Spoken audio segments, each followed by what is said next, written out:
Yannick, Oui, Pierre-Luc. est-ce que tu es autant excité que moi d'avoir pu nerder out avec nos deux invités? C'était vraiment le fun. C'est une affaire que, tu sais, on est tout le temps des sacrés nerds à Trois-Bières, mais on laisse pas toujours le jupon dépasser. Mais ça a été le cas pour cet épisode qu'on a fait avec Charles Beauchesne et Marie-Hélène Racine-Lacroix. Oui, c'est deux personnes que j'aime vraiment beaucoup. J'aime vraiment leur ouverture d'esprit. J'aime vraiment comment est-ce que ce sont deux personnes qu'on peut parler de tout le temps. Et on s'est gâtés un peu. Fait que j'espère que vous allez aimer ça à la maison. Et j'aimerais vraiment une fois de plus vous dire merci et de tout le temps être là. C'est vraiment le fun. Merci pour tout. Merci particulièrement à des gens, Yannick.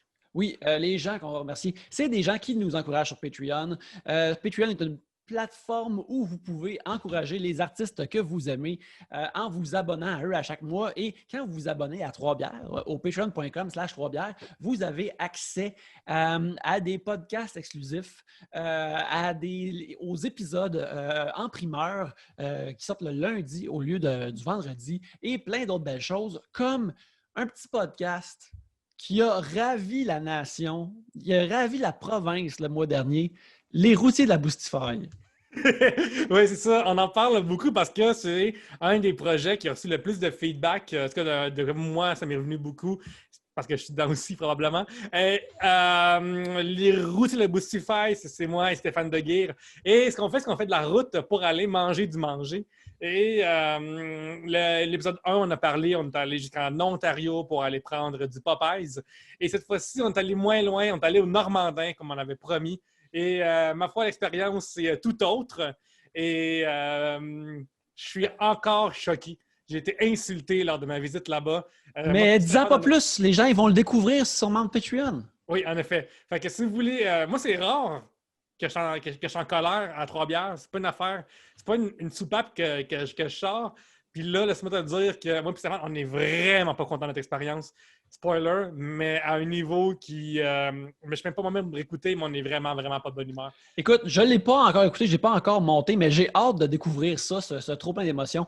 Mais avant de passer à ce bel épisode sur Patreon et à l'épisode qu'on va écouter direct là avec tout le monde, on va remercier les gens qui nous encouragent. Alors, un gros merci à Martin, à Éric Pelletier, Joanie Duval, Gilbert Rousseau, Félix Poisson, Tom Howell, Alexandre Rondeau-Champagne, GD, Myriam Lefebvre, Samuel Mars, Eileen McCall, Jean Côté, Émile Brabant, Gabriel Quinn, Patrice Lambert, Ghislain Duguay, Maxime Cahouette, Martin Brisebois, Alexandre McGrath et Philippe Marcotte. On vous remercie. Merci beaucoup de nous encourager, mais ce n'est pas tout. Il y a des nouveaux gens qui se sont abonnés au Patreon cette semaine. Alors, on aimerait ça les remercier très chaudement. Alors, un gros merci à Jessie, encore là, un seul nom, très mystérieux, Philippe L, ainsi que Sam Girard. Alors, merci à vous trois de vous être joints à nous sur le Patreon. Et les gens qui ne l'ont pas encore fait, puis qui entendent leur nom, puis qui est comme « Ah, wow, c'est tellement cool qu'ils disent leur nom, puis qui remercient », ça pourrait être vous. Abonnez-vous au Patreon, au patreon.com/Trois-Bières. C'est possible. Oui, puis en plus, en vous abonnant, vous faites partie de l'histoire de Trois-Bières. Vous êtes dans la locomotive, fait que Trois-Bières peut continuer après tout. Hey, on a créé ça en 2011, puis on existe encore. Puis la raison pour laquelle on existe encore, c'est parce que, surtout de nos jours, parce qu'on est Patreon, et parce qu'on a du monde abonné qui nous permettent de travailler sur le projet, de chercher des bons invités, de prendre du temps pour trouver des nouvelles idées, pour faire des projets aussi niaiseux qu'aller au Normandin pour Popeyes en Ontario. Puis ça fait vraiment une grosse différence dans nos vies. Fait que merci beaucoup de faire partie de notre histoire et de nous aider à travers tout ça dans ce monde, moi, ma foi, pandémique où est-ce qu'on ne peut plus faire vraiment de show. C'est tout ça vraiment bizarre. Fait que merci énormément encore, mon Dieu, de tout mon cœur. Merci. Et de tout mon cœur à moi aussi. Alors, merci beaucoup. Mais en attendant, passons à l'épisode avec Marie-Hélène et Charles.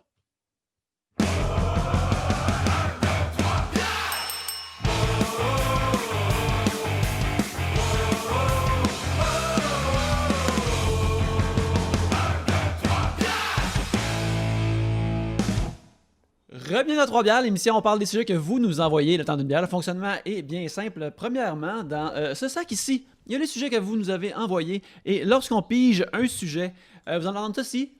Et lorsqu'on termine d'en parler, vous entendez ça là.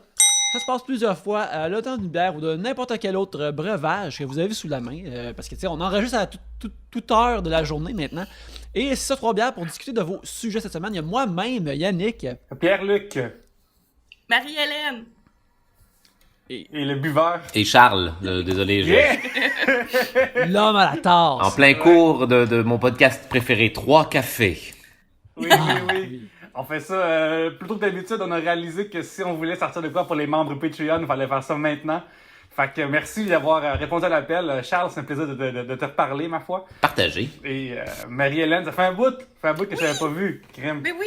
Parce que d'habitude, Marie-Hélène puis moi, on se croise dans le Minifest. C'est vraiment le spot qui est le fun à effervescence, à l'humour, à la créativité, à plein d'affaires qui n'ont pas eu lieu cette année vraiment en personne. Ouais. Mais j'ai pas croisé, tu sais, c'est rien contre toi, j'ai pas croisé personne depuis genre janvier, fait que c'est ça qui se passe. Est-ce qu'il y a des avantages, vous trouvez, à croiser personne finalement? C'est une question pour nous deux en même temps? Allez-y, si vous avez une Est-ce qu'il y a des désavantages à pas voir, à voir moins de monde? Il y a des fantastiques avantages à voir moins de monde, grand Dieu. J'ai l'impression que, en tout cas moi pour ma part, là, j'ai l'impression qu'on n'est plus connecté que jamais depuis les 10 dernières années. Et peut-être que justement on était un peu trop connecté ou jouer dans les limites de... Qu'est-ce que ça fait d'être connecté aussi souvent à autant de gens différents que tu n'aurais pas été porté à rencontrer dans la vraie vie finalement, ou qui n'aurait pas gravidé dans tes cercles? Puis j'ai l'impression qu'en ce moment, la situation complètement toxique et ingérable sur les réseaux sociaux, c'est dû à ça. Là. Je sais pas si je suis le seul qui a remarqué que les réseaux sociaux sont toxiques et ingérables ces temps-ci, mais...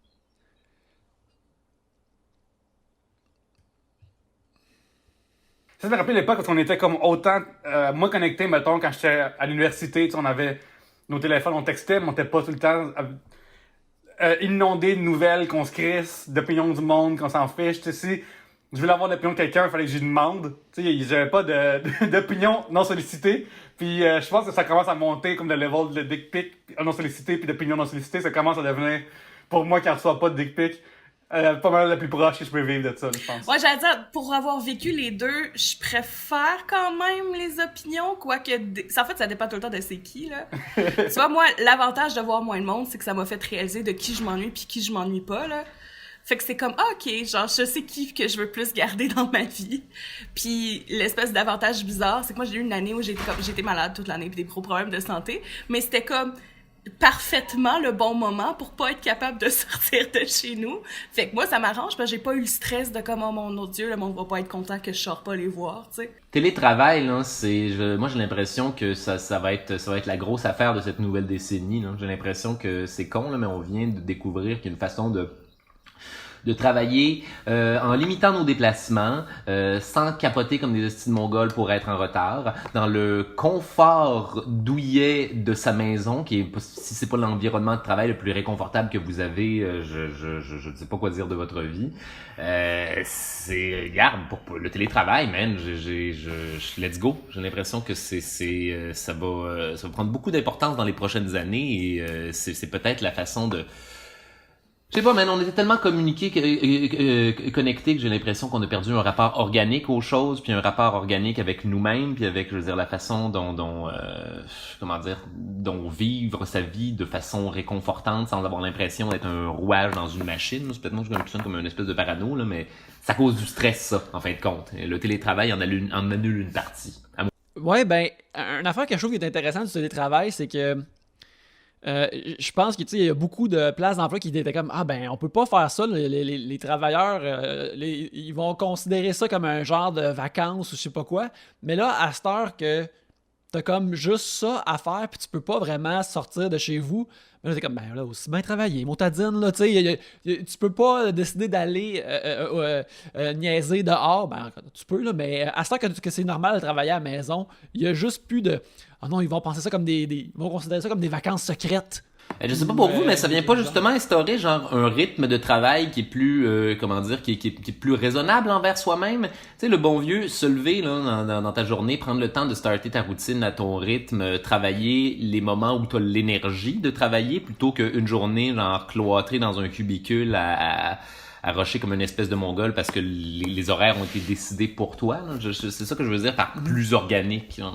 Ben, tu penses que le fait qu'on n'a pas d'enfants, les 4, fait que on a ça, dans le sens que, mettons, ceux qui ont des enfants sont dictés plus par l'école, qui vont après dicter l'horaire de travail de ces personnes-là. Mais mettons, pour nous, je pense que comme, tu sais, en tant que créatif, en plus, c'est tellement bizarre parce que des fois, le flash peut payer quand tu veux. Fait que là, d'être chez soi puis de pouvoir, oh, crime, j'ai une idée, que ce soit 2 AM ou 2 PM, tu sors ton laptop et tu y vas, c'est vraiment le fun. Je veux dire, j'ai un chat très demandant, là, parle pour toi. Là. Yannick, qui s'en a des sujets pour nous aujourd'hui. Oui, j'ai plein de sujets, mais premièrement, j'ai une question à poser à Marie-Hélène Oui. que je vois chez toi, si les gens nous voient sur YouTube. Je vois qu'il y a un masque de Shrek. Ah oui! Je vois qu'il y a une face de Shrek. Alors, premièrement, tu as soit tué Shrek et puis tu as décidé de t'en débarrasser de façon vraiment extrême, ou c'est un masque de Shrek. Et par conséquent, je me dois de te demander à cette époque, est-ce que ce masque-là te protège contre la COVID? Est-ce que c'est pour ça que tu as ça chez toi? C'est ça que tu portes lorsque tu vas à l'extérieur? Absolument, ben oui. Oui. Mais tu sais, en fait, c'est un peu comme dans Majora's Mask, je le mets puis je deviens Shrek. Ok, oui. C'est ma protection contre tout. Ouais, puis tu peux Parce que parler tout d'un aux autres coup, Shrek. Puis... Ben oui, c'est ça. Puis tout d'un coup, je mesure 6 pieds, fait que les gens ils se tiennent loin, puis ouais. C'est drôle parce que tu parles de Majora's Mask, mais moi, un masque vert, ça m'inspire plus de Mask Oui, avec Jim c'est Carrey. Fait que je t'imaginais plus devenir un de Mask, mais en Shrek, puis ça m'inquiétait Ouais. un peu. on va y aller avec un premier sujet. Un sujet tout neuf. C'est envoyé par Elisabeth Vanier qui demande: retournez-vous voir vos anciennes maisons? Alors, je sais pas si beaucoup d'entre vous, vous avez déménagé, ou on a tous, j'imagine, plus ou moins quitté la maison. On vit peut-être pas avec nos parents en ce moment. Mais est-ce que vous éprouvez une nostalgie pour où vous avez grandi? Et est-ce que vous y retournez ou vous retournez voir cette place-là? Pour ma part, mes parents ils ont vendu la maison il y a une couple d'années. Mais même avant ça, j'ai grandi en Abitibi, fait que c'est la maison de mon enfance est tout de même loin. J'y ai pas retourné depuis quelques années, mais c'était possible il y a pas si longtemps, mais de savoir que tous les meubles étaient enlevés et toutes ces affaires-là, je dis, cela me semble vraiment triste. Je ne retournerai pas voir mon ancienne maison. Puis là, à cette heure de voir du monde qui y vivent, qui ont peut-être changé la façade, ou je sais pas, non, moi je pense pas que je serais capable. Imagine, Yannick, c'est quelqu'un, au lieu d'un rideau, il a mis, mettons, un drapeau de la meute. Comment est-ce que tu serais comme triste que ta maison fasse comme, oh non, je suis le QG de la meute de la BTB, là. En fait, si c'est le QG, c'est encore pire. C'est juste quelqu'un qui tripe sur la merge, comme ok, à chacun ses passe-temps aussi et ses affiliations, aussi déplorables soient-elles. Mais si c'est le QG en plus, là, je suis comme la maison où j'ai grandi, foyer de haine maintenant, ça serait un bummer, ça serait un gros bummer. Ça, c'est une des raisons pourquoi peut-être qu'il faut jamais que je repasse à la 12e avenue à la Sarre. Histoire de pas voir ça. Mais peut-être que la maison, ce qui est bel et bien la maison dans une vie, c'est ce que tu décides de mettre à l'intérieur. Peut-être que la bâtisse, c'est juste une espèce de structure qui protège l'essentiel de ce qu'est la maison. Et cet essentiel-là, est-ce qu'on le déplace pas un peu tous avec nous en déménageant? Je veux pas être le philosophe du déménagement, là, mais... Mais t'as raison, Charles, parce que, mettons, quand j'habite à une place, souvent, moi, je vais à la taverne dans le coin pour écrire ou juste boire la bière avec, mettons, Yannick et mes amis. Puis je trouve que, mettons, je vais tellement souvent à la taverne de quartier qu'elle devient quasiment chez moi. À certains égards, je trouve que j'aime tellement ça y aller. Ça devient un spot où je peux crier après le barman parce que je veux une autre grosse Monsunex. Puis, c'est comme transporter sa maison, comme tu dis, alors qu'il y a des places que j'ai habitées, que j'ai aucune affection. Mais je suis plus, tu sais, mettons, j'ai fait un show au Snowflakes, de la Pointe-Saint-Charles récemment, puis j'ai arrêté à Brachet-Régal, où Trois-Bières est né. Dans le temps que Penny, qu'on allait beaucoup là-bas, en face de métro Charlevoix. Fait que j'avais le feeling un peu de revenir dans une vieille maison, plus que, mettons, si j'allais voir mon condo à Verdun. La maison, c'est comme la famille, hein. C'est ce que tu décides que c'est, là. Surtout là, on est à un âge, justement, où c'est fascinant. En tout cas, moi, pour ma part, je commence à découvrir. C'est drôle, Marie-Hélène faisait un point avec ça, là, que justement, avec le COVID, ça devient plus facile de choisir les gens que tu veux garder dans ta vie, ou du moins les gens qui t'apportent quelque chose. qui sont bénéfiques pour toi, mais c'est ça, là. On est pile à un âge où justement la famille, c'est ce que tu décides d'en faire, puis c'est les gens que tu décides de rassembler autour de toi. Je sais pas c'est quoi les statistiques genre de natalité, là, à quel point les gens en ce moment là, font des familles nucléaires, là, mais il y a aussi l'autre possibilité, celle de te faire une famille avec des amis, et c'est fucked up, et c'est comme la maison. Ben, tu vois, c'est drôle parce que, ironiquement, moi, je viens d'une famille super nucléaire, puis on n'a pas beaucoup déménagé, fait que toute la partie de revoir des vieilles maisons, pour répondre trop précisément à la question, là, comme, j'ai jamais ressenti ce besoin-là. T'sais, ça adonne que si je repasse, mettons, sur la rue Notre-Dame, où j'ai passé les 5 premières années de ma vie, je vais être comme, ah, ça, c'était la maison, mais j'ai pas de, comme, à Gatineau, là. Sinon, c'est je retourne chez mes parents, tu sais, fait que je sais de quoi a l'air la maison. Puis à Montréal, la seule observation que je peux faire, c'est que mon premier appart est rendu comme dans un coin super gentrifié à Verdun. Fait que je suis comme, ah, c'est rendu plus beau et très cher. Mais Marie-Hélène, en plus, ça, tu viens de Gatineau, Ouais. qui est en Outaouais. Et l'Outaouais, parfois, des gens pourraient dire que c'est la Floride du Québec. Fait que, est-ce qu'il y a des moments que tu te promènes, puis des comment, ok, ça, c'est la place de la dinde noire. Ça, c'est la place de la mairesse qui croit à la Terre est ronde. OK, comme, tu viens pas de Gatineau, t'as pas le droit de rire de Gatineau. Ouais, je sais, mais on Puis m'a dit deux, que... vraiment beaucoup, là, dans le sens que la dinde noire, en plus, c'est dans mon quartier. Fait que je suis en danger à chaque fois que je vais à Gatineau. J'ai l'impression que tous les gens de Gatineau disent que la dinde noire, c'est de leur quartier. Si je peux me permettre, là. Je veux pas être ce gars-là. En tout cas, je suis pas mal sûre que j'ai spoté la maison, cela dit. Est-ce que je me trompe peut-être? Quelque chose que je suis très sûre parce que je peux aller le montrer sur Google Home, c'est proche de chez nous, il y a la maison extraterrestre, qui est quelqu'un qui est obsédé avec l'idée que les extraterrestres vont venir à Gatineau. Fait que toute sa maison est décorée, genre, avec une soucoupe pis des petits bonhommes pour comme que les extraterrestres se sentent bienvenus. Pis ça, c'est proche de chez nous. De quoi ces bonhommes-là ont l'air, Marie-Hélène, si je peux me permettre? Comme si t'avais pris, genre, des mannequins de vêtements pour enfants dans un magasin, mais t'avais mis dans des petits sauts de cosmonautes, là. Ok, ouais. Ça, je te dirais que... Tu sais, mettons que tu veux rendre ta maison vraiment nice pour les extraterrestres, on dirait aussi qu'en même temps, faut que tu sois convaincu que les extraterrestres vont aimer ce que tu fais. Tu sais, il y a peut-être des extraterrestres qui sont comme, tu sais, l'île de Pâques, où si les extraterrestres ont toutes l'air, mettons, des faces de l'île de Pâques, quand ils voient la maison de ce gars-là, ils sont comme, des petites têtes là-dessus. Tu sais, ils sont comme, il nous a pas saisé, là. Tu sais, c'est... Parce que toi, tu voyais ça comme de l'appropriation culturelle. Puis ils font comme, lui, il essaie de nous imiter notre culture, tabarnak. On devrait le droner tout de suite.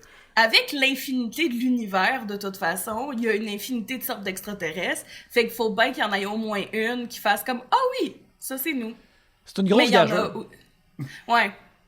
C'est ça. C'est ma conclusion. Est-ce que vous savez, c'est quoi le secret des statues de l'île de Pâques? S'il te plaît, Charles. C'est des tombes. C'est des monuments funéraires des chefs de l'île. Toutes les fois qu'il y a un chef de l'île de Pâques qui mourait, on lui érigeait un bonhomme. Mais non, ce ne sont pas des aliens. Mais tout comme je suis tout à fait d'accord avec Marie-Hélène. Par contre, dans l'infinité des possibilités spatiales, c'est garanti que statistiquement, il y a au moins une poignée d'extraterrestres qui ont un peu l'air de des gros bonhommes gris comme ça. J'en suis persuadé.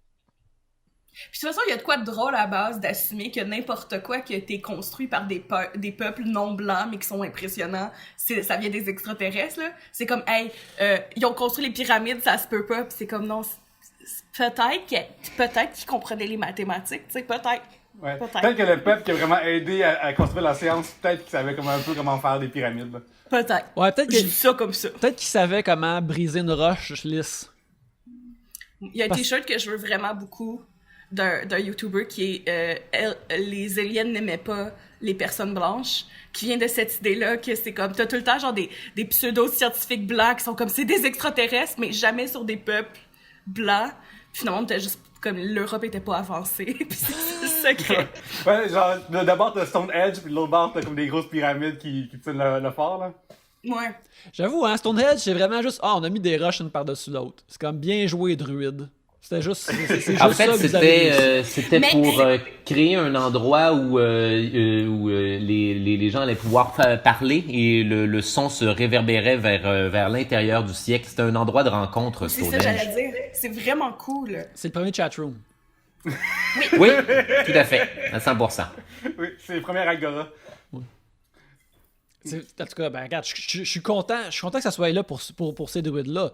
Cela dit, les autres places ailleurs, ils ont été un petit peu plus loin. Là. Ah, c'est ça, non, mais des tombeaux plus nice ailleurs. Nous autres, en Europe, c'était ça. En Amérique du Nord, les Premières Nations ont construit des totems et des temples nice. En tout cas, là, c'est clairement, les extraterrestres aiment. C'est qu'on n'est pas certain que les pyramides, c'était nécessairement des tombeaux. Hein. C'était peut-être des monuments qui servaient à autre chose, qui était tellement important qu'on y enterrait le pharaon. Mais on n'est pas certain du tout que ce soit que ce soit uniquement des sépultures. Anyways, silhouette cool, très iconique. Je suis fan. Impossible d'oublier une pyramide. Bien. C'est surprenant qu'à Gatineau, il n'y a pas quelqu'un qui fasse seulement une maison en forme de pyramide. Puis j'aimerais pas voir ça, le gars qui habite dans la pyramide. Parce que je trouve que l'anachronisme d'une dinde noire qui rentre dans une pyramide attaquer quelqu'un qui dort. Qui est pas dans un tombeau, ça me rend vraiment heureux. Oh, mais pauvre madame, elle t'a dans la traumatisée. J'espère qu'elle va bien. Marilyn, c'est aussi dans votre coin, hein? J'ai le doigt, je pense. Oui. Ben oui. C'est très, très à Gatineau, ça. Je suis pas surprise. C'est ça, tu dis que t'es pas surprise. Est-ce que tu te rappelles justement de circonstances, mettons, de ta jeunesse ou de connaître du monde, sont comme ah ouais, ça, pourquoi est-ce que j'ai le doigt étant gatinois? Ben tu sais, je veux dire, comme je fais des jokes, mais ça aurait pu être partout, mais ça ressemble au père d'amis que j'ai eu au secondaire, là, c'est comme... J'ai vu ça, là. C'est juste que lui est connu parce qu'il y a un micro devant lui, mais sinon il en manquerait pas peut-être de phénomènes comme ça. Ouais. On va y aller avec une question, un sujet de Steven Plante qui demande au cinéma, mais ça peut être dans un autre média, mais la question vient du cinéma. Quel est votre personnage de soutien préféré? Oh, ça c'est une bonne question, ça. Oh! C'est difficile comme question parce que ma vie, c'est aimer les personnages de soutien. J'ai envie de dire Einstein de Back to the Future, pour le vrai. Il est pas là souvent, mais à chaque fois qu'il est là, je suis vraiment content. C'est de garder du temps. Il y a un chronomètre qui permet de voir que... Puis je trouve qu'en tant que cobaye, il se sacrifie, en guillemets, pour la cause. Ça aurait pu mal virer, tu sais, dans le premier. Fait que j'ai vraiment envie de dire Einstein, mais j'ai trouvé un meilleur nom bientôt, je vous promets. Là. Excellent. Moi, quand j'étais jeune, le personnage de soutien que j'aimais le plus, ceux que je me voyais beaucoup dedans, bien sûr, c'est comme c'est les personnages plus nerds, c'est dans les films de Freddy, il y avait tout le temps comme un ami cool, nice, qui était plus nerd, qui était mon préféré, puis il se faisait tuer par Freddy, pas au début, un peu plus tard dans le film, assez pour que je le trouve cool. Je pense, ah man, lui c'est mon best, lui il va gagner cette fois-là. T'sais, même si j'ai voyagé, je suis comme, ah ben c'est tout le temps la fille, c'est tout le temps une fille qui commence le film, qui gagne à la fin. J'espérais toujours comme que ce soit le dude qui dessine des comic books, le dude qui joue aux jeux vidéo, ou le dude qui savait des arts martiaux qui allait gagner. J'espérais tout le temps. Puis il me pognait à chaque fois. Le dude qui fait des arts martiaux dans son rêve commence à faire genre des pauses. Puis je suis comme, ah, crème, là finalement, il reste 45 minutes au film, mais là finalement, il va sacrer une volée à Freddy. Puis là, il se faisait tuer. Fait que ces gars-là se faisaient tout le temps mourir. Puis la version, quand j'étais comme dans ma jeune vingtaine de tout ça, c'était, puis c'est le seul dont je sais le nom, c'était Randy dans Scream. Qui était celui qui connaissait... C'était quel acteur, ça? C'est Jimmy Kennedy, bien sûr. Qui connaissait toutes les... C'est lui qui connaissait les règles de films d'horreur. Oui. Fait qu'il était comme le gars des explications méta, là, dans le film d'horreur qui t'explique les règles d'un film d'horreur. Là. Exactement. Et justement, à cause des affaires de Freddy, mon choc, ma surprise de le voir survivre dans Scream, j'étais comme... C'est mon boy! C'est J'ai mon gagné. boy! J'ai gagné pour une fois. Oui, Ouais. j'ai réussi à me sauver du film. Mon avatar fictif a réussi à se sauver du film avec moi et j'étais tellement content. Fait que Randy est un gros exemple pour moi d'un personnage comme ça. Marilyn semble prête à répondre. Mais l'ironie de la vie fait que à côté de moi, j'ai mon j'ai mon cadre à Osbando qui est une image que j'ai faite avec mes personnages préférés dans des affaires que j'aime. Tu vas Fait que approcher genre- les caméras, voir un peu? Fait que c'est tous des personnages. En plus, ça donne que c'est tout le temps des personnages secondaires que j'ai des kicks dessus. Fait qu'il y a Aizawa de My Hero Academia, il y a Kakashi Sensei de Naruto, puis il y a Solas dans Dragon Age. Puis c'est vraiment une joke que j'aille fait ça, mais en même temps, ça donne qu'il est à côté de mon bureau. Je sais pas, j'aime souvent les personnages qui sont comme un peu professeurs, qui donnent des leçons, dans certains cas qui sont des traîtres aussi, ça donne, là. Sinon, je peux pas en pointer un. Souvent, j'aime les personnages secondaires, parce que le type héros qui est souvent personnage principal, souvent c'est pas avec eux que je m'identifie. Justement, moi, ça va souvent être soit le personnage geek ou la fille qui est super compétente puis qui sauve, mais qui c'est quand même pas elle, la personnage principale. Tu sais, Parce que les personnages secondaires dans des narratives comme ça, c'est souvent des personnages qui sont attachants par leurs défauts en contraste à un protagoniste qui n'en a pas, qui n'en a pas nécessairement. Ouais, c'est ça J'ai l'affaire. mal entendu la phrase, mais ça avait l'air vrai. Ce que je dis, c'est que des fois, les personnages secondaires ont des défauts qui contrastent avec les personnages principaux. Oui. Et c'est la raison Sinon, pour c'est laquelle comme, on mettons- les aime, c'est qu'on se rattache à eux parce qu'ils sont plus humains que notre protagoniste, des fois. Sinon, puis là, je dis ça en mettant l'astérix de comme fuck J.K. Rowling, mais moi j'ai grandi en voulant être Hermione, puis genre être la fille badass compétente qui sauve tout ce qui se passe. C'est quand même bizarre pareil que J.K. Rowling a décidé. C'est comme le meme ultime, là. Personne 2 points, J.K. Rowling. Ah, les trans, là! C'est vraiment Mais en même bizarre temps, comment que c'est. Ils peuvent Quand pas tu se regardes féliciter. son historique, c'est pas si surprenant que ça, là. En tout cas, c'est plate, mais c'est comme, faut pas, c'est un peu l'espèce de phrase de faut pas rencontrer ses héros, mais là, c'est faut pas que tes héros continuent à parler une fois que t'as aimé qu'est-ce qu'ils font, genre. Ça m'arrive des fois de penser à des lutteurs qui m'ont vraiment influencé, qui sont morts aujourd'hui. Puis des fois, je suis comme, hey, c'est une bonne chose. C'est une bonne chose que je sache pas qu'être Guerrero peut être homophobe, là. Genre, c'est peut-être Mais- une bonne chose que savoir ces choses-là. Là, c'est comme Chris Pratt, ça s'est su que c'est un supporter de Trump. Je suis comme, come on. Ouais, que Chris Pratt est tout de même pas mal très conservateur dans ses affaires, puis là, t'es comme Je veux Ouais, juste c'est- écouter Parks and Recs pis comme t'aimer. Arrête. Les amis, je vais juste me reconnecter une seconde. Mon son est un peu chieux et je reviens. C'est bon, on va continuer de parler de personnages et on t'attend pour que tu reviennes. Mais ça, en plus, Chris Pratt est dans une genre de secte, une religion qui est super conservatrice, là. Fait que même Il est dans mettons qu'il y a un arc-en-ciel de chrétienté, je crois, qui est comme dans une couleur bien intense, là, tu sais, qui est... En même temps, il a laissé genre une des femmes les plus drôles sur la Terre pour genre la fille d'Arnold. De Arnold Schwarzenegger. Mais non, pis tu sais, je veux dire, comme là, c'est la partie où je niaise, là, c'est comme c'est leur vie privée pis tout. Mais mettons que moi, avoir Anna Faris, Écoute, je continue à rire pis c'était être en amour. le House Bunny, là. C'était le House Bunny en plus.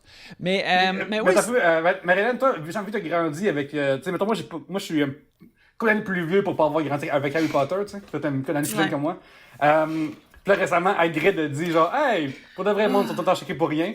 Comment est-ce que tu vis que voir cet univers-là, puis est-ce que t'arrives à faire comme la bulle de ceci m'influençait, puis ceci reste avec moi, puis c'est continue? Ben, pour vrai, moi, autant que j'ai grandi en capotant sur Harry Potter, autant que ça fait pas... C'est plus dans les choses que je consomme tout le temps.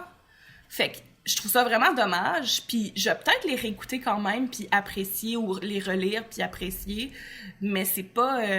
j'ai comme l'espèce de chance que ça faisait pas vraiment partie, genre, de mon quotidien. Tu sais, moi, j'ai des amis qui vivent, puis ils respirent Harry Potter, puis je comprends ça, puis c'est tellement un univers le fun. Fait que c'est pas tant un problème pour moi, à part de comme rouler des yeux, puis de faire comme, of course, bon, ben là, l'acteur qui fait Hagrid. Mais il faut aussi comme, tu sais, c'est l'acteur.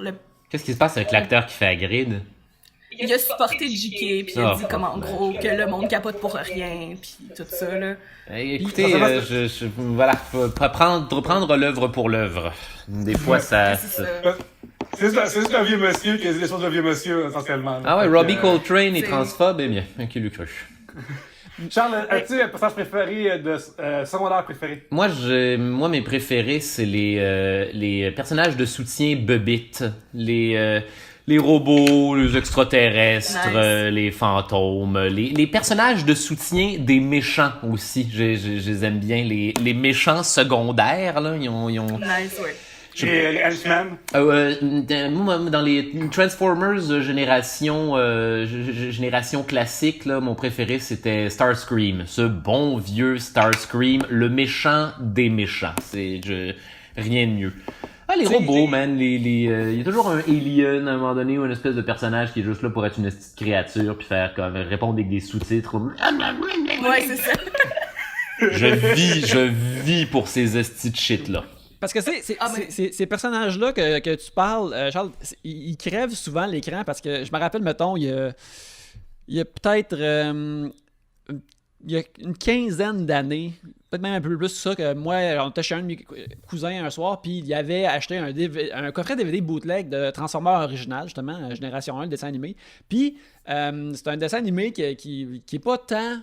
Tu sais, qui est écrit avec des personnages qui sont assez minces, que c'est surtout la performance vocale qui fait qu'ils sont mémorables, mais même Starscream, il est comme une coche de personnage en haut de tout le monde parce qu'il est tellement... Megatron, t'es le best, mais immédiatement, si Megatron se fait tirer dessus, c'est mais là, finalement, on va switcher les affaires. Mais moi, c'est la première fois que j'étais exposé à un personnage comme ça, en fait, étant jeune. Je trouvais ça fascinant, Starscream. Ah ouais, ok, attends, mais le méchant a son propre méchant dans l'équipe des méchants. J'étais complètement mind blown de ce trait d'humanité chez les robots. Puis c'est ça, puis c'est ces personnages-là, surtout mettons, on parle souvent justement des bébés dans des trucs de science-fiction. Quand tu vois les performances des acteurs aussi, c'est tout le temps eux autres qui ont de l'air souvent d'avoir le plus de fun. Oui, Doc Jones dans Hellboy là, qui se déguise en Abe Sapiens. Là. Doc Jones, c'est le grand acteur mince là, qui on donne toutes les petits drôles de prosthetics puis de bébites. Là. Il est tellement cool! Il est dans Shape of Water, c'est lui qui joue en fait le Abe Sapiens de Shape of Water. Ouais, il ressemble pas mal à ça. Tout ce film-là. Un petit peu, vous trouvez pas? Ouais, mais tu sais, le réalisateur est le même aussi, d'ailleurs. Del Toro a déjà fait 2 films de Hellboy, il a comme le droit, là. Il a le droit, lui. Mais il fait aussi il fait aussi un extraterrestre dans Star Trek, dans la dernière récente. Puis j'ai juste vu quelques épisodes. C'est le Pale Man dans Pan's Labyrinth. C'est. Il s'est même trouvé une pas pire niche, pareil. Doc Jones, là. Un petit grand weirdo qui lui dit: moi, je vais avoir la patience de tolérer toutes ces affaires-là. Là, le maigrichon qui fait toutes les bébites, là. Moi, c'est mon héros, unsung hero là, de toutes les productions hollywoodiennes. Il était incroyable. Il est vraiment merveilleux. Mais aussi, les sidekicks du genre. T'as aussi des fois des animaux, c'est fun aussi. Les animaux, mettons, les Yago au Jafar pis tout ça. Des fois, c'est tant le fun d'avoir... Oui, exactement, c'est tant le fun d'avoir aussi un sidekick qui est comme une petite marde, comme... fait du bruit en arrière. Moi, tu vois, mon breakthrough personnage, genre dans l'univers de Marvel, l'univers cinématique, là, puis je ne suis pas Marvel du tout, je me suis tapé l'univers cinématique parce que... Même chose qu'Harry Potter, en fait, quelqu'un doit avoir lu ça dans notre univers de culture populaire, ou en tout cas... moi, mon breakthrough personnage, là, dans cette série-là, de Nebula, mon Dieu. Bon vieux personnage secondaire de Guardians of the Galaxy, antagoniste secondaire, encore une fois, qui devient un personnage calissement intéressant quand tu décides de mettre du spotlight dessus. C'est pour ça que ces personnages de soutien-là sont importants. C'est ceux qui ont le plus de chances de devenir ce qu'on appelle un breakthrough character, c'est-à-dire un personnage qui dont la popularité auprès des fans fait que les auteurs décident de se concentrer dessus puis de donner des arches narratives plus intéressantes. Puis la première affaire que tu sais, c'est que c'est comme Stewie Griffin, finalement, c'est au-delà d'un gag. Ça devient un personnage complet et multidimensionnel et attachant. Oui, mais d'un point de vue comme créatrice, je trouve ça super intéressant, ces personnages-là. Je serais plus là-dessus souvent que les histoires principales. C'est comme, je veux savoir plus sur ces personnages-là. Puis souvent, les univers qui sont les plus intéressants, c'est ceux qui vont te rassembler un ensemble cast de juste des personnages comme ça. Juste des personnages weird qui devraient pas, genre, fitter ensemble, qui sont tous les personnages secondaires les uns des autres. Puis là, tu te ramasses avec un cast un peu plus intéressant, à mon avis. Ouais, ben ça vient beaucoup justement des bandes dessinées sur lesquelles qui sont basées parce que, tu sais, souvent, la façon que les comics fonctionnaient avant, là, ça a changé un peu. Parce qu'il y a une époque où, mettons, tu commences à faire une run de Batman, mettons. Fait que puis t'écris Batman pendant 4-5 ans, ben tu sais qu'il y a comme, à moins d'être extrêmement populaire, il y a comme un plafond sur à quel point que tu peux changer Batman. Mais si t'inventes un nouveau Robin, mettons, en question, ou si t'inventes, mettons, des nouveaux policiers clés de Gotham City, ou un gangster vraiment le fun. Ben, ou Harley Quinn. Ou Harley Quinn, ouais. Qui est un excellent exemple de ça, là. Oui, ben c'est ça, Harley Quinn, justement, qui est inventé dans Batman Animated. Ce personnage-là est à toi, fait que tu peux le changer puis le shifter un peu plus comme tu veux. Puis c'est là que ça devient intéressant, puis c'est là que ça devient comme la marque de la run d'un tel. C'est comme justement, Harley Quinn est pour toujours identifié à être la création de Paul Dini et de Bruce Timm. Et à la base, c'était un bon vieux personnage de soutien de méchant là, qui était là pour en tout cas des motifs un peu sexistes pour l'époque, mais néanmoins c'est devenu autre chose. Ben tu sais, à cette heure, il y a comme tu peux pas faire comme un Batman animé sans qu'il y ait une version de Harley Quinn dedans. Puis c'est de même aussi dans les comics aussi, elle est là pour toujours. Là. Elle est là comme si elle avait été inventée dans les années 40 avec le reste de la plupart des personnages de Batman. Là. Fait que ça, c'est vraiment cool. Là. Alors que, mettons, le sidekick de Penguin, des Actuary, on ne le revoit plus jamais. Écoute, Actuary... Il existe-tu pour vrai?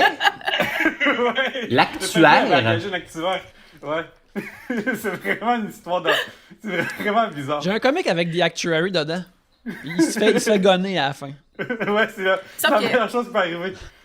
Peu importe, ça serait quoi. Il me semble que peu importe c'est quoi mon pouvoir, si choisir mon nom de vilain, je fais comme l'actuaire. C'est pas ça que... mais en même temps, rien de plus terrifiant que l'actuaire. Là. J'y crois. C'est là, vrai. On dirait genre que le shake dans mes bras. Dans le Iceberg Lounge, le combat entre l'actuaire et le comptable, ça donne que l'actuaire a gagné. Là. C'est vraiment vraiment Moi, j'ai l'impression que l'actuaire, en refusant de mettre comme une thématique polaire dans son nom, il s'est révélé comme pas étant 100% un bon employé pour le Pingouin. Je pense que si ça s'appelait juste l'actuaire, je suis comme ben si le Riddler veut un actuaire, je veux dire, il sait, puis tu sais, si Mr. Freeze en veut un ou Killer Croc, tu sais, je pense qu'il gardait ses options vraiment ouvertes, puis ça a été sa perte. Il aurait dû y aller all-in avec une thématique antarctique qui s'en serait mieux tiré. The Antarctic Actuary, déjà. Ça marche. Ouais, c'est ça, le compte glaçon. Un sidekick là, au Pingouin, là, une espèce de bodyguard là, à thématique d'ours polaire, là, ça serait fucked up, man. C'est vraiment bon. Ça, c'est vraiment bon. D'ailleurs, check ça, un personnage féminin à thématique d'ours polaire qui est le bodyguard du Pingouin, ce serait donnez-moi ça immédiatement. Genre... mon royaume pour des grandes madames musclées, là, c'est juste ça que je veux. C'est juste ça que je veux dans le film. En même temps, tu sais, si, mettons, il s'appelle juste le Polar Bear, tu sais, vu qu'il s'appelle Bear, peut-être que tu veux aussi un grand dude extrêmement masculin, mais vraiment daddy, là. Vraiment zaddy, là, avec une barbe argentée, des affaires comme ça. Mais cela me fait penser... switchons-là, ok, mettons qu'on y va avec genre, le personnage s'appelle Russian Bear, puis c'est comme une espèce de grosse madame russe musclée, là, on jase. Il doit avoir un nom pour un ours une ours en Russie qui est vraiment kékasse comme nom en anglais, là. Mais Yannick, je veux juste dire que comme une grande madame peut être daddy, là, on va mettre ça au clair. T'as raison. D'accord. Je suis à l'ancienne dans mes pensées. Mais récemment, justement, il y a une nouvelle bande dessinée de Batman qui est justement faite par les writers de Batman Animated, qui... ça s'appelle Batman Animated The Adventure Continues. Ils sont pas cassés le basic. Et ils réadaptent des personnages qui sont nés d'un comic book à la source Batman Animated, puis c'est vraiment bon. Mais ils ont inventé un nouvel assistant pour le Joker qui est absolument parfait, qui est juste un grand dude baraqué blond, qui s'appelle juste Straight Man. Et tout ce qu'il fait, c'est mettons que le Joker il est comme Asti que j'haïs Batman. Puis là, lui, Straight Man il répond à quel point vous l'haïssez, monsieur. Puis là, le Joker peut faire une pote. Puis c'est le concept le plus. C'est juste un gars qui est un setup. Non, ok, c'est intéressant ça. Puis aussi, il est super générique. Genre, il est juste habillé en bleu. C'est encore là une idée simple, merveilleuse. Fait que Straight Man est mon nouveau personnage de soutien préféré. Il est aussi super fort, mais c'est pas aussi important qu'il set up le Joker pour des blagues. J'adore ça. J'aime vraiment beaucoup ça.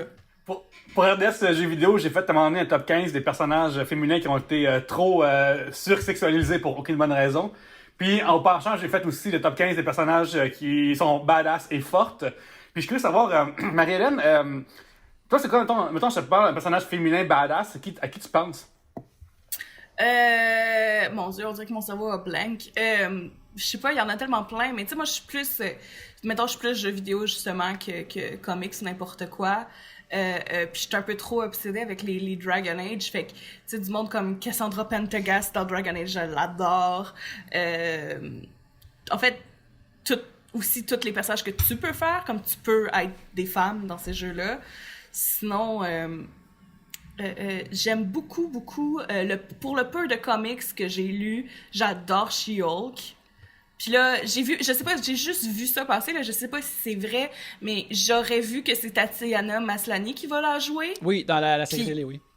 Puis ça, pour vrai, c'est comme le plus beau cadeau qu'on peut me faire parce que j'adore cette femme-là, puis j'adore She-Hulk. Sinon, c'est ça. Mais tu vois, c'est drôle parce que, tu sais, des tops comme des personnages trop sexualisés puis des personnages badass. Moi, j'ai comme deux cerveaux par rapport à ça. C'est comme mon côté vraiment féministe, c'est comme, faut pas comme sexualiser pour rien. Puis il y a mon côté pansexuel qui est comme, des tits. J'aime ça. Fait que non, moi je suis là pis je suis comme, mais tu sais, des fois c'est bien fait. Ce qui est pas, c'est la diversité. Des fois, en plus, dans mon top, il y a des noms qui reviennent, tu sais, mettons, Lara Croft, dans les plus récents, est vraiment badass pis le fun. Badass. Mais dans les anciens, je te dirais que les seins en triangle qui sont vraiment plus gros que sa tête, c'est ridicule, tu sais. En même temps, des seins en triangle, c'est drôle. Moi, je trouve ça drôle. Mais non, mais le pire, c'est que je suis d'accord avec toi, là. Puis je suis d'accord. Je trouve qu'il y a des façons de faire les choses, là. Mais ouais, je pense que mon coup de cœur de femme que je trouve vraiment badass, c'est She-Hulk. Puis en plus, elle est comme avocate ou quelque chose de même. Oui, Jennifer Walters est avocate. Elle est nice. Oui. Je veux qu'elle me prenne dans ses gros bras verts. Oui, c'est comics qui sont tout de même vraiment bons. Elle a une run des années 80 qui est très brisage de quatrième mur, bien avant que Deadpool faisait ça. Puis, mais Pierre-Luc, toi, t'as pas dit nécessairement comme un personnage de soutien préféré? Non, t'as raison. En fait, j'avais dit Einstein. Ouais. J'essaie de réfléchir. Des fois, il y a des personnages. Là, je reste encore dans Back to the Future parce que je suis obsédé par ça, mais des fois, il y a des personnages que j'aurais aimé en savoir plus. Tu sais, comme mettons dans le squad de Biff Tannen, le gars qui a des lunettes. Le gars des lunettes 3D. Ouais, c'est ça. Fait que j'aurais aimé savoir plus. Juste 2 lignes de plus. Tu sais, genre, comme j'aurais aimé savoir juste 2 lignes de plus de lui pour savoir pourquoi il a ces crises de lunettes LED. Peu importe l'univers, le monde dans lequel il est. Sinon, je dirais que quand j'étais jeune, de Tortue Ninja, Casey Jones, on le voit jamais. Fait que quand tu vois ton personnage secondaire arriver comme yes, on est peut-être avec lui, ça me rendait vraiment heureux. De ce que je comprends, je pense qu'il était considéré un peu trop épeurant et violent comme personnage pour le cartoon de 87. C'est qui en dit beaucoup sur moi, je pense. Ouais. Triper sur le personnage qui est trop violent. Tu lis les vieux comics où il est comme lui et Raphaël, ils font juste péter des méchants et sont vraiment contents. Tu sais, c'était années 80 où tout le monde était criminel. Vous voulez bien arrêter de valider Raphaël là, dans sa quête d'infinie frustration. Là. Ces deux-là vont pas faire autre chose que du trouble dans une nuit.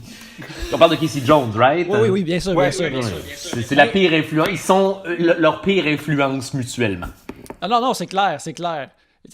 Moi, j'ai jamais embarqué quand j'étais jeune. Je me rappelle que j'aimais Michelangelo. Puis je me rappelle que j'ai eu des points bonus dans un examen d'histoire de l'art parce que j'ai été destinée à la fameuse question de c'était qui les grands artistes de la Renaissance. Marie-Hélène, t'aurais aimé la galerie des méchants de Ninja Turtle. Ils sont tous plus fucked up les uns que les autres. C'est les meilleurs. Hein. Ce qui est le fun, c'est qu'il n'est jamais trop tard. Comme là, je me suis remise ce mois-ci à écouter Naruto. Ce que j'avais comme skippé quand j'étais adolescente. Puis là, j'ai 26 ans, puis j'aime trop un animé qui était fait pour les enfants. Puis j'aime un peu trop... Ben justement, ça en est un univers où comme... Tu sais, Naruto, il est cool, là. J'aime aussi comment que c'est fait, mais ça, puis My Hero Academia aussi, je suis en train de réaliser que je pensais que j'aimais pas les shonen, mais c'est pas vrai. J'aime vraiment beaucoup les univers où ils prennent le temps de te parler puis construire le backstory des personnages secondaires, puis c'est ça qui rend intéressant. Marie-Hélène, pourrais-tu spécifier pour l'auditoire, c'est quoi un shonen en particulier? Oui, c'est dans le fond, c'est comme les mangas ou les animés pour les jeunes garçons. Puis c'est plein de filles qui écoutent ça, là, mais stéréotypiquement pour les jeunes garçons. Traditionnellement pour les jeunes garçons. Mais... Traditionnellement. Puis moi, j'aime ça quand c'est bien fait. Puis j'aime ça. Puis j'aime ça parce que, mettons, Naruto puis My Hero Academia, que j'aime beaucoup, ils prennent le temps aussi de te parler des vilains. Puis ça, j'aime ça. Moi, j'aime ça, un bon vilain que je comprends, puis qu'il y a comme une petite partie de moi qui est un peu d'accord. Mais des fois, je suis pas d'accord, mais comme quand un vilain, il réussit à me faire être un peu de son bord, je suis contente. Ouais, moi, genre, je dis tout le temps, mais comme si j'avais 14 ans puis j'ai des pouvoirs, c'est clair que je me joins à Magneto, là. Il y a comme aucune raison, comme... Genre, je fais bully à l'école, tabarnak, ils vont tout payer, là. Je comprends tout pourquoi est-ce que ça marche un peu, tu sais. Mais je pense que c'est pour ça qu'on aime souvent les méchants. C'est que c'est des personnages que les bottines suivent les babines, t'es comme, ben au moins il tient son bout. Puis la seule... Ça, puis ils ont les plus beaux suits, d'ailleurs. Ben, il faut. On peut pas enlever ça, on peut pas enlever ça au méchant d'avoir les... C'est tous ceux qui ont les capes puis les chapeaux de forme. Ça peut pas être autre chose que les meilleurs. Absolument. Je voudrais tellement que les capes, ça soit plus acceptable socialement. Ben, tu sais... J'en ai une, je veux la porter. Je pense que maintenant, à notre ère de semi-déconfinement, pour ça, c'est vraiment je pense que là, c'est le temps d'y aller plus buck-wild avec les modes quand on sort dehors. Puis les gens, je crois qu'ils n'ont pas le choix plus que d'accepter. Est-ce que c'est plus weird que porter un masque? Je pense pas, moi, là.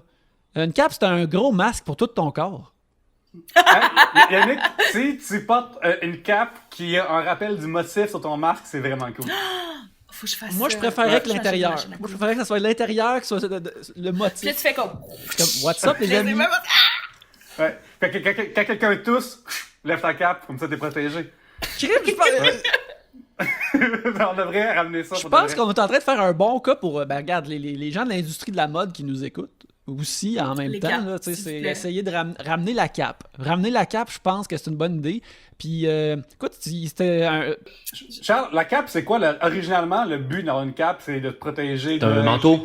C'est un manteau qui n'a pas de manche. Et elle est revenue à plusieurs reprises, même d'ailleurs, dans ces dernières années. Elle est revenue aux capelines courtes, tu sais, comme au Moyen-Âge ou au 19e siècle, là, celle qui s'arrête à ton coude, là.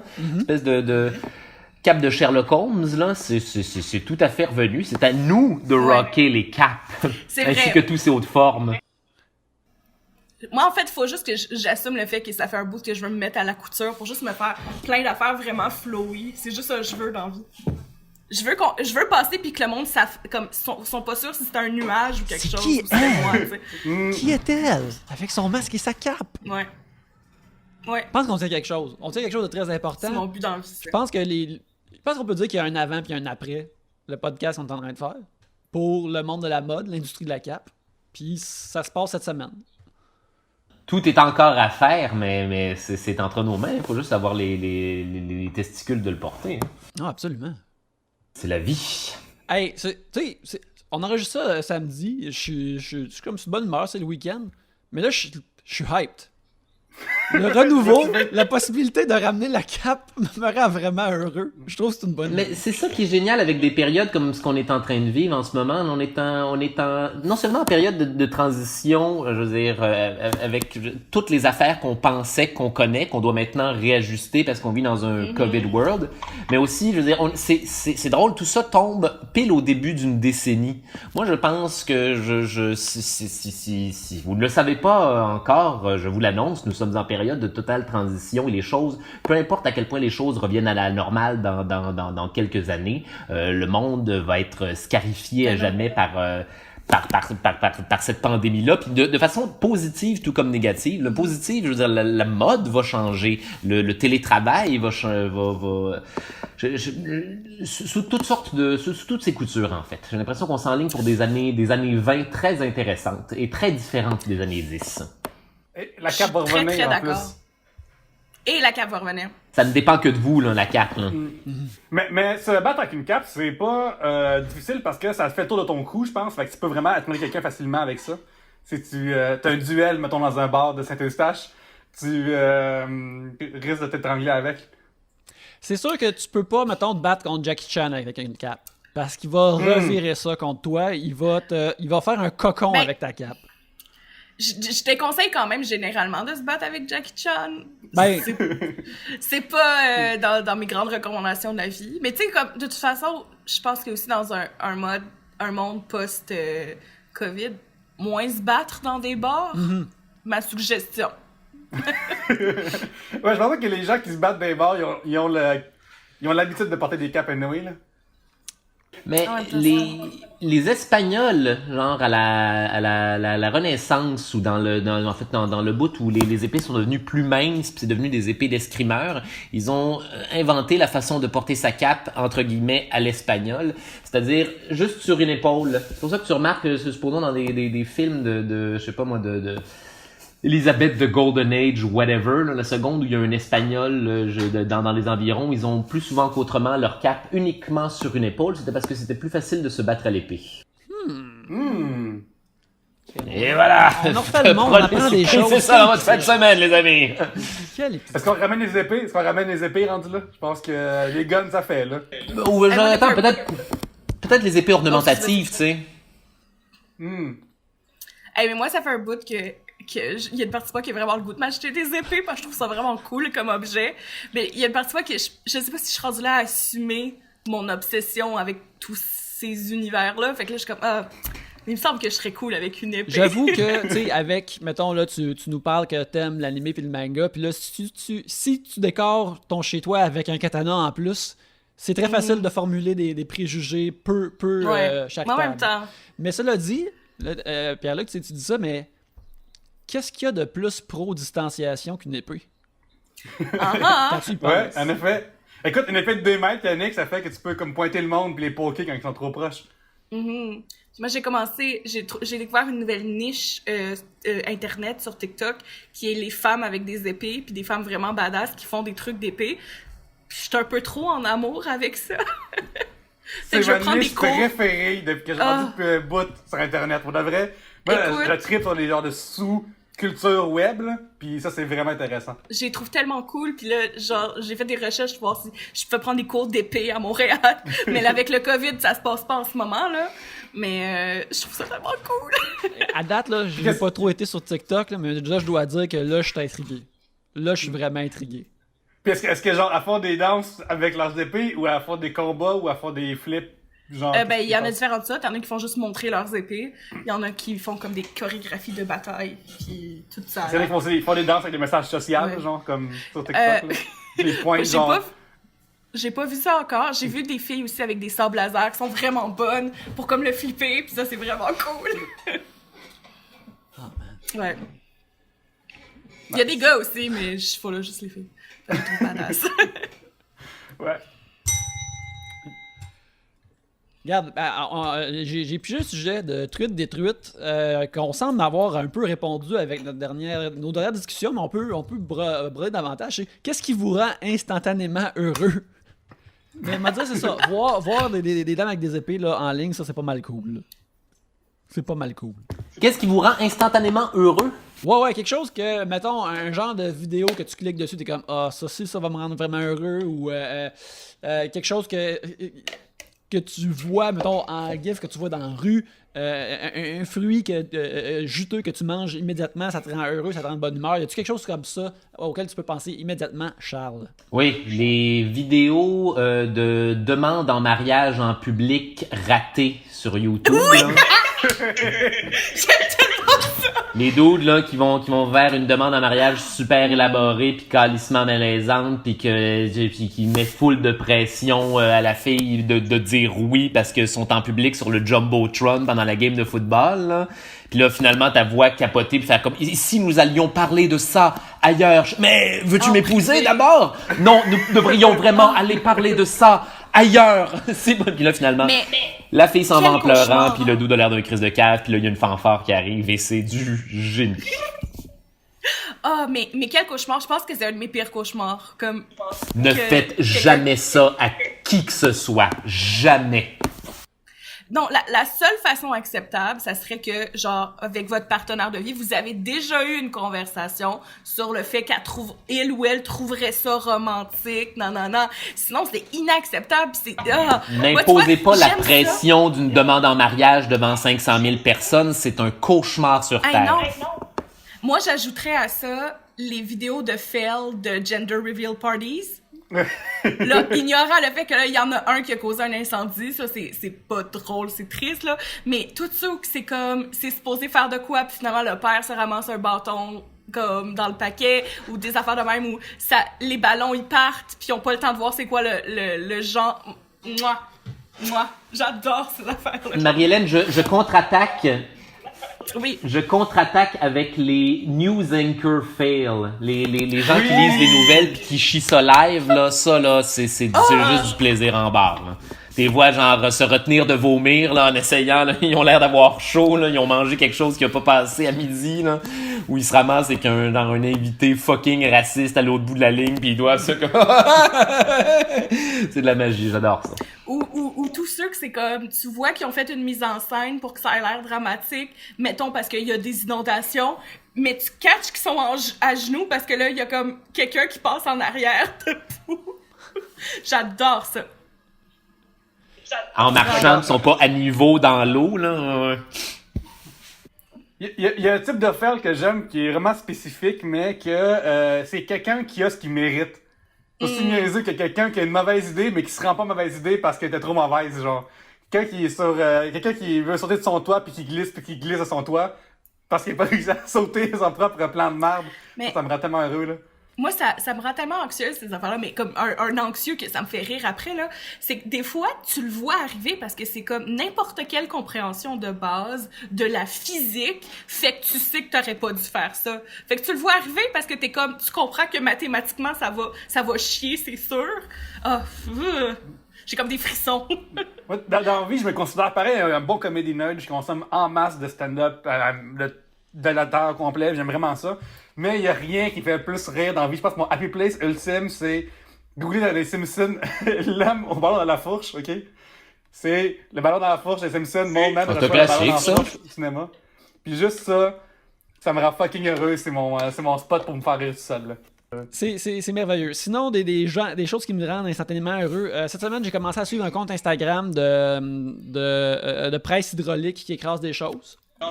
Oui. Ah, ça fait du bien, ça. Ça, pis genre, voir un camion de vidange broyer un couch, là, c'est génial. Ah oui.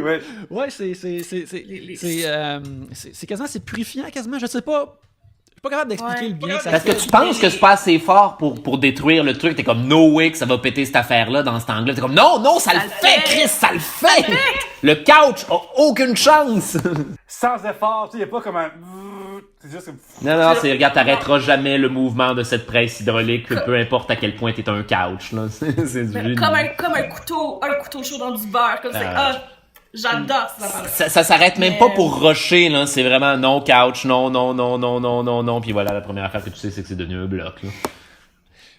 C'est bizarre pareil, hein. Ceux qui ont décidé de filmer ça en premier parce qu'ils savaient que ça nous intéressait tous. Parce que tu sais, le pitch de la base de regarder une boule de case se faire déchirer par une presse hydraulique, c'est comme étrange. Mais quelqu'un qui a comme compris ça va être ma vie. Genre vivre de mettre des choses sur ma presse hydraulique. Puis la star est commandité par Apple pour mettre son iPhone dessus. Là. Les vidéos en super ralenti, là, de genre un ballon d'eau à travers une passoire, là, ou genre quelqu'un qui fait péter un ballon d'hydrogène en ultra méga ralenti, là, c'est de la démence, c'est magnifique, c'est le battement d'aile du papillon. Là. Oui, pourquoi voir la destruction au ralenti est aussi satisfaisante. Elle sait pas. C'est peut-être parce que c'est une force primale de l'existence. On est comme, puis là, on peut le voir, on peut le confronter, ne serait-ce qu'un instant. C'est plaisant à tout le monde. Mais c'est clairement super fascinant, là. Comme on est les premiers humains de l'histoire à comprendre à ce point-là qu'est-ce qui se passe dans ces moments-là, là.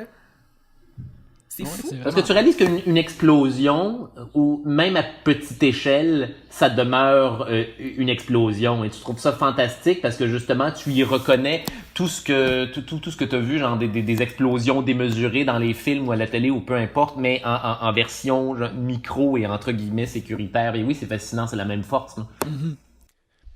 Moi, j'ai été d'accord avec tout ce que vous avez dit, mais j'ai pas vraiment répondu. Je me force à dire quelque chose qui est pas sur Internet, mais il y en a 1000, là, des affaires que j'adore sur Internet. J'ai commencé à prendre l'habitude de, quand que je vois quelqu'un, puis que, mettons, j'aime qu'est-ce qu'ils portent ou quelque chose, de leur dire. Puis ça met tellement de bonheur, comme c'est super égoïste, comme dans le fond, parce que je fais ça parce que ça me rend super de bonne humeur. Mais comme... J'aime ça quand les gens sont de bonne humeur aussi, là. Mais quand les gens, comme, sont contents puis ça fait des petites conversations, le fun. Tu sais, moi, j'ai eu des super belles conversations avec des inconnus qui sont nés juste de, comme, cette façon-là d'approcher les gens. Comme, puis là, ça fait des gens que maintenant, quand j'y croise, ben là, avec le COVID, j'y croise plus, là, mais quand j'y croisais dans mon quotidien, soit qu'on est tout le temps dans le même autobus ou des choses comme ça, ben ça faisait déjà que c'était comme « Hey, allô, comment ça va? » Puis en même temps, ça me vient un peu naturel parce que ça a l'air que j'ai une face qui fait que le monde me parle dans la vie, là. Comme moi, j'ai déjà une madame qui m'a approchée puis elle portait juste du bleu. Comme ses cheveux étaient bleus, son chapeau était bleu, tout était bleu. Puis elle est venue me dire, comme me faire une lecture de qui j'étais puis de mon aura. Puis autant que je suis pas spirituelle, pantoute, je crois pas à ces affaires-là. C'est le genre de moment. Pour les gens qui écoutent en audio, ma porte, elle vient de se fermer tout seul en arrière de moi. Autant que je crois pas dans ces affaires-là, autant que c'est le genre d'interaction. Je mettrais ça en doute en ce moment parce que ouais, c'est ça. C'est le fantôme de mon appart qui est fâché qui dit que je crois pas en lui. Mais c'est le genre de moment dans la vie que ça peut faire ma journée, là. Des interactions avec des inconnus, vraiment le fun. Sans que ça soit forcé, là, j'essaie que ça file naturel, là. Mais cette dame-là m'a marqué parce que je parlais, comme ça, elle me posait des questions sur moi. Puis elle m'a demandé « Ah, t'es née quand? » Puis là, je lui ai dit « 22 janvier. » Puis elle m'a dit « Non, t'es pas une Verseau, t'es pas une vraie Verseau. » Puis j'étais comme « Je le sais quand je suis née, madame! » Ouais. Fait que je suis pas une bonne Verseau, mais j'ai beaucoup aimé parler avec cette madame-là qui m'a analysé. Moi, ces discussions-là, là, j'haïs ça. Là. J'haïs vraiment ça. Moi aussi, je suis quelqu'un que les gens approchent pour m'en parler, puis la trois quarts du temps, c'est rarement pertinent. Puis ces gens-là sont weird, dans une énergie que, tu sais, mettons, une petite madame de même, au pire, t'es tough que le métro arrive ou que l'autobus passe ou whatever, tu sais. Mais des fois, c'est des dos d'une énergie vraiment, vraiment forte, weird, on sait pas trop, imprévisible. Puis j'aime pas tant la prévisibilité chez les humains. Fait que, Ben, j'avoue que là, il y a une nuance. Tu sais, comme, il y a une différence entre la fois que quelqu'un m'a suivi, un homme m'a suivi pour me dire que je ressemblais à son ex-femme, qu'il l'avait quitté pour son fils, puis qui m'a donné des becs sur l'épaule. Ça, c'était pas nice. Mais j'ai aussi un pattern où très souvent dans la vie, je me fais dire par des dames âgées que je suis belle. Ça, j'adore ça. Yes, Écoute, moi, là, je vis pas pour l'approbation des autres, sauf les vieilles madames qui me trouvent belle. Ça fait tout le temps ma journée.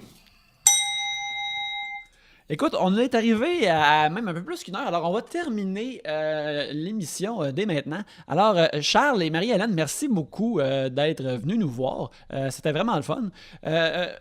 On peut vous trouver où sur Internet? Ou même ailleurs? Marie-Hélène. Ouais, ok. Ben, je suis facile à trouver parce que je m'appelle Marie-Hélène Racine-Lacroix, puis je suis la seule qui s'appelle comme ça. Fait que je suis facile à trouver. Sinon, j'écris pour le sac de chips. Puis c'est pas mal ça, mais ça, encore là... Quand c'est un article, c'est Kardashian, vous êtes pas obligé de le lire. Ça, des fois, c'est des affaires de même, mais des fois aussi, c'est des nouvelles plus absurdes, puis ça, j'aime ça. Puis c'est ça. En ce moment, je suis plus en développement de projet, fait que vous pouvez suivre mes pages, puis des fois, je mets des petits gags. Puis c'est ça. Excellent. Charles, on te trouve où? Vous me trouvez sur Facebook, sur ma page artiste, Charles Beauchesne. Là, en ce moment, je suis en... Mon Dieu, qu'est-ce qui se passe de ces temps-ci? Je suis en attente pour savoir si mes spectacles de cet automne vont avoir lieu avec tout ce bordel de merde. Saison 3 des pires moments de l'histoire qui s'en vient fin septembre, début octobre, là, dans ces eaux-là. On est en montage. Puis, hey, tu sais quoi, dans toute cette pandémie, je travaille en ce moment sur d'autres projets de podcast. Très cool. Parce que, nice. il y a plus vraiment d'humour sur scène, là, fait qu'il faut se recycler. Il la donne que les podcasts, les gens aiment ça, right? On devrait bien aller. Fait que voilà ce qui se passe. Je vais tout annoncer ça sur ma page. Sinon, j'ai mon Patreon, Sinistre Charles, si jamais ça vous tente de me voir faire du spag, là. C'est tout un peu violent, ça, Charles. Ouais, je sais bien. Qu'est-ce que tu veux? What you see is what you get. J'appelle Pierre-Luc Racine dans la vraie vie et sur Facebook. Fait que venez liker ma page Facebook. Et Instagram aussi, comme ça le Pierre-Luc. Puis là, j'en ai parlé dans le destin et les projets qui s'en viennent pour moi. Fait que venez sur Patreon pour entendre mes affaires qui s'en viennent, le développement, semaine après semaine, d'un projet qui part de pas grand-chose, mais qui a été approuvé. Fait que venez voir ça. Et c'est ça. Cette semaine, Pierre-Luc, il y a aussi quelque chose de spécial sur le Patreon de Trois-Bières. Ah oui, c'est cette semaine, vous savez, moi et mon ami Stéphane Deguire, on a parti un nouveau podcast sur le Patreon de Trois-Bières qui s'appelle Les Routiers de la Boostify. Et nous, les Routiers de la Boostify, ce qu'on fait, c'est qu'on fait de la route pour aller manger de la marde. Fait que l'épisode 1, on a entendu tellement de feedback. On est allé à Allings, en Ontario, manger du Popeyes. Et c'est juste nous qui célèbrent notre amour du Popeyes pendant 40 minutes. C'était vraiment le fun avec des histoires qu'on a pu nous on s'est créées. Et là, l'épisode 2 qui sort ce vendredi, c'est moi et Stéphane, on est allé à Sainte-Julie, on est allé au Normandin. Fait qu'on est allé explorer le Normandin. La gastronomie locale. La pandémie. Ben, c'est plus local un peu pour une fois. Puis là, il y a des bonnes chances qu'on aille prochain au Papa John's. Parce que j'ai appris qu'il y en avait un au Québec. Fait que je suis vraiment surpris de savoir cette pizza qu'on voit partout pareil, malgré tout, avec le propriétaire un peu étrange. Mais on va voir ça. Ouais, alors, bref. Si à un moment donné, vous... Des belles choses sur le Patreon de Trois-Bières. Oui, Marie-Hélène, qu'est-ce que tu allais dire? Ah non, j'allais dire, si jamais vous voulez réessayer du PFK, je pense que comme un des derniers, c'est proche de chez nous à NDG. Fait que vous venez au PFK. Le père je du veux de la terrain visite. dans la belle province, malheureusement. Vous pouvez me suivre à Yannick Belzile sur Instagram où il y a des dessins ou à Cartooniste Robuste sur Facebook où il y a aussi des dessins. Et sinon, vous pouvez aussi encourager les braves gens de Tribute Games qui nous hébergent électroniquement chaque semaine. Ils font des merveilleux jeux, dont Panzer Paladin qui est sorti cet été, qui est un bon jeu de mecha où ce que tu te bats contre des démons. C'est vraiment le fun. C'est disponible sur la Switch ainsi que sur Steam PC. Mais en attendant, merci beaucoup de nous avoir écoutés. Et sur ce, à la prochaine bière! Ciao! Bye!